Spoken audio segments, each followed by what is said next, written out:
Hello, Masters! Today, we're going to talk about the number 5, 555, 5555. You've been seeing it around a lot. I had somebody ask, hey, can you do a video on this? I've been seeing this number around a lot. What's that all about? And I've experienced this a few times.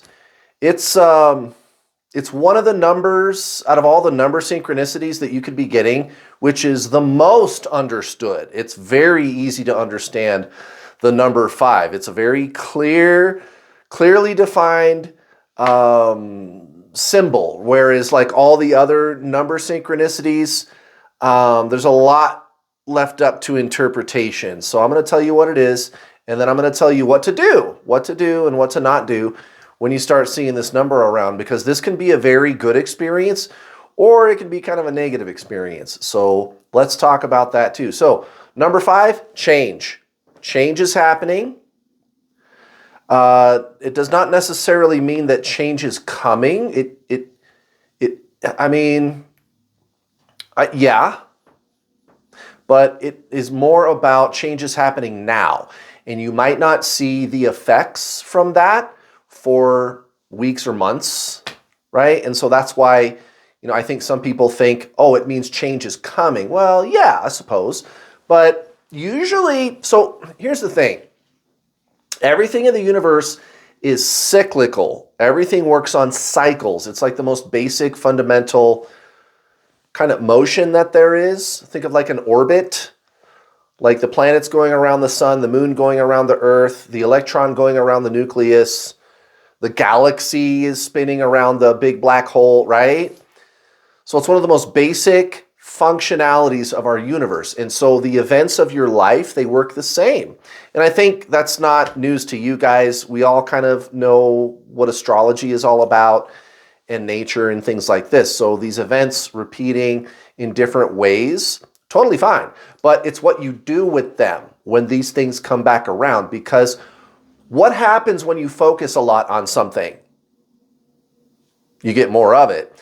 So whenever I've experienced a lot of 555 around, I've also noticed that there's like things going wrong. Like my air conditioning broke in my house, and then something broke on my car, and there was some other little thing that went wrong. And I was seeing 555 around a whole bunch. And these are all synchronicities. This is kind of the way that I think God, the all, the universe, whatever you want to call that, this divine intelligence is trying to communicate with you. And it's nothing for you to be scared of, okay? So one of the big mistakes people make is number one, you could just simply get frustrated at the things going wrong. Don't do that. Because again, if you focus on something a lot, you're going to get more of it. Instead, look at these types of little annoyances, if you get those, just with curiosity and playfulness, because it's really God just trying to play with you. And guys, I got a flat tire, my air conditioning broke. You can fix that stuff. It's not really that big of a deal, and I don't think I need to tell you guys that. So instead of getting mad about it, I was just like, what are you doing? I just laughed at it like, you're up to something, dude. There's going to be changes. And I do feel different right now. I'm in the middle of this cycle. I realized what I was being told is that, yeah, there's a shift going on. And it was only, I think, 2 or 3 months later that some of the circumstances in my life changed. And how they changed were old things falling away that don't serve me. And I think that's the thing that's going to make this all make sense to you now. So sometimes, you guys, you got to tear down the old piece of shit shack first before you can build the big, beautiful crystal castle in its place. And so sometimes change can be painful. So for the next 2 months, I went through a lot of like cycles of frustration, but that was part of my healing journey, okay? And I spent some time working things out with like narcissism, like the people who used to be in my life who were very toxic and very narcissistic, and having experiences around that And actually, now that I think about it, going into the next year and a half before everything got fully sorted out. And when I was done, I had gotten rid of some toxic people. I had made some final decisions about how I'm going to live my life.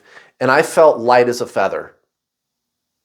I felt great. And it was something from my childhood that should have been dealt with a long time ago. And it was time to tear it away. It's time to rip the fucking Band-Aid off and get rid of that toxic bullshit out of my life. And so you kind of see the similarities between the things that were going on, the synchronicities, and then what was happening in my life shortly thereafter. And now I feel like $1 million, guys. So this can be a very positive experience if you don't resist it. That's my advice to you. Be very accepting and trusting of God and your higher self's plan for you. All right,